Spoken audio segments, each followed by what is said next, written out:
Let's talk about PMBOK processes, knowledge areas, process groups. So what we're gonna learn today is the introduction to all the processes of PMBOK 6th edition. We would also learn what is knowledge area, what is process groups, what is processes. So let's dig deeper. Now, if you look at this is the PMBOK processes. I'm gonna make you familiarize with this so that you understand it. What you see out here: initiating, planning, executing, monitoring and controlling, and closing. These are process groups. So my writing is bad, so forgive me. So these are process groups. Each process goes through them, each project goes through them, so we'll talk about that. What you see here in the rows: integration, scope, schedule, cost, quality, resources, communications, risk, procurement, and stakeholder. These are called knowledge areas. What do you see over here? Develop project charter, for example, or control schedule, or conduct procurement. These are processes. How many processes are there in PMBOK 6th edition? 49. So to recap, we have process groups. These are initiating, planning, executing, monitoring and controlling, and closing. Each project phase and each project goes through the process groups. We would learn that. These are knowledge areas. What is knowledge areas?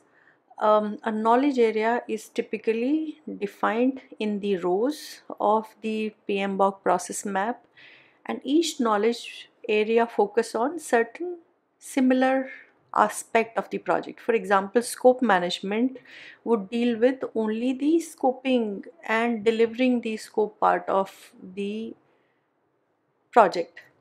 Similarly, cost management knowledge area thinks about or deal with planning for the cost management and controlling the cost.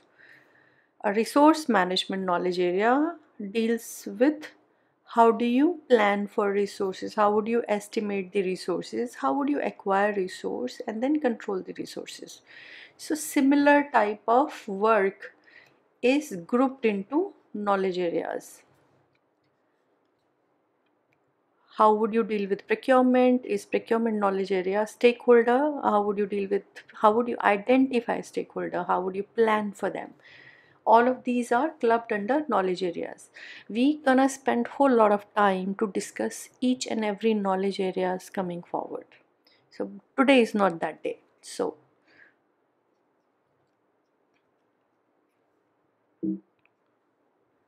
okay, so let's do a recap.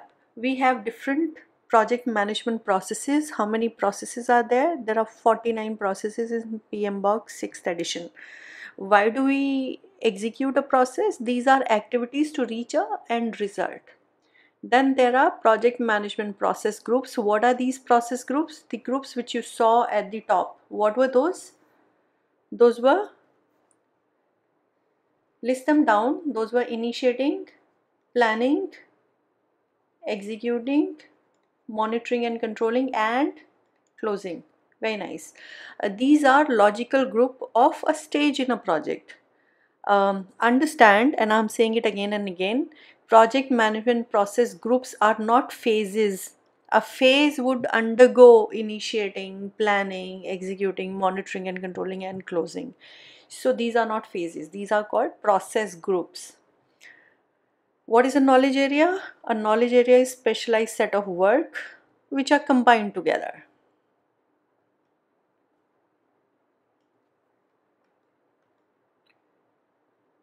Okay, so let's dig deeper into the knowledge. Sorry, let's dig deeper into the process groups. So what is a process group? We had 5, you know that.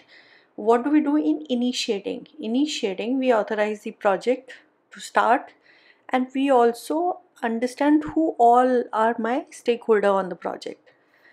At the time of planning, we create plans. We create various plans: stakeholder management plan, cost management plan, scope management plan, and so on. So we plan for the project. We plan for various aspects of the project.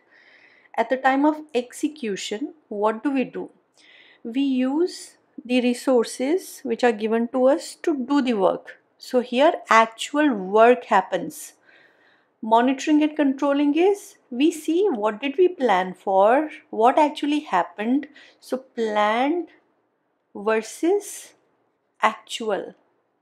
And then what do we do with, you know, checking the variances? We create a dashboard or a status report which is used to send to all the stakeholders which we have identified earlier. So checking the status of planned versus actuals and circulating it to the right people and taking action or to control the project better, all of that happens in monitoring and controlling.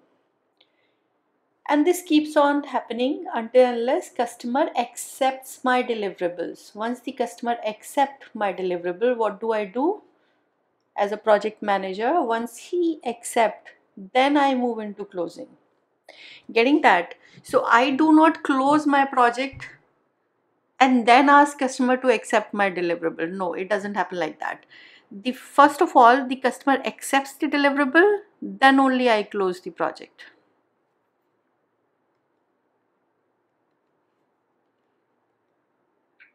So if somebody asks me, is there a sequence to the process? And that's a question which I have heard many a times. Is there a sequence to the process? So this figure gonna give you an answer. Let's have a look. So what this diagram gives us is initiating happens at the start. So this is initiating. Initiating then leads to planning. At the time of initiating itself, monitoring and controlling starts. So we start creating status reports, monthly, weekly, whatever is the status reports, we start creating that, circulating that.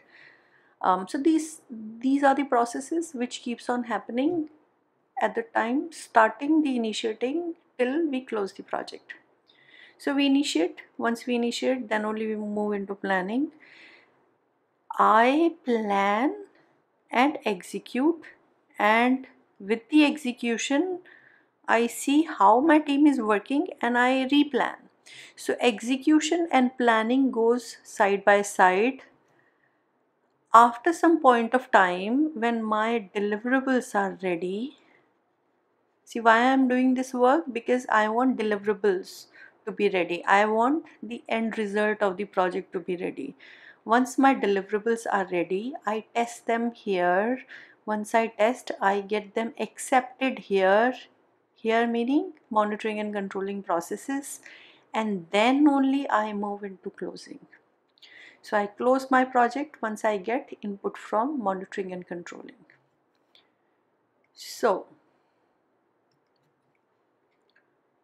let's move further and let's have a look at the process chart. The chart which you see is PMBOK 6 edition process chart.